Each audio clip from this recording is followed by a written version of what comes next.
How do you react की आज जे मनोज परबान पत्रकार परिषद घेतली तातूंत ताणें मुद्दे मांडले, तातूंत ताणें एलायन्स सोडून पूण ताणें सांगलें एक दोन चार गजाली की डिफेक्टरांक आमी घेवपाक दिवचे ना.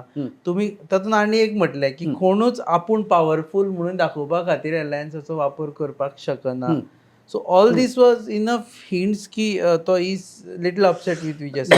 हो जो इजिदोराचो इश्यू आसा, इजिदोर हो कसो, इजिदोराचे सगळे राजकीय वाटचाल सगळ्यांक खबर आसा.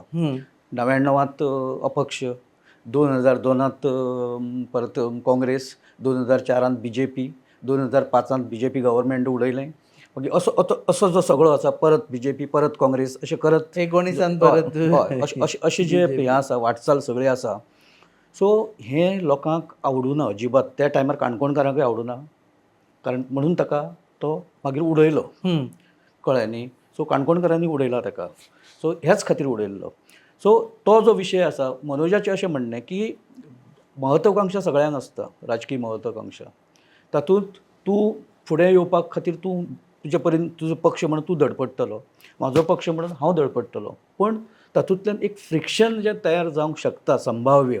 आतां इजिदोर हें उदाहरण, कारण इजिदोरा घेतल्या उपरांत काणकोणांत गोवा फॉरवर्ड हें स्ट्रॉंग जावपाक शकता. इजिदोराची स्वताची मतां आसा तशी, म्हणजे ताचो बाकीचो आमी 6,000 मतां ताणें फाटल्या फावटी इंडिपेंडंट हय बरोबर. उडयो बिडयो हांवें भाग सोड, पूण एज अ पॉलिटिशियन म्हणून ताची स्वताची मतां आसा. जर तो गोवा फॉरवर्डान येता डायरेक्ट, जाल्यार ताची एक ठरावीक मतां ही गोवा फॉरवर्डाक मेळटली. प्लस गोवा फॉरवर्ड म्हणून सद्या जें वातावरण गोंयभरांत आसा, ताची एक आनी मतां वाडपाक शकता. फाल्यां RGP जर तांचे बरोबर आसा, ती काँग्रेस, अशें करून तुम्ही पळयतात GNH.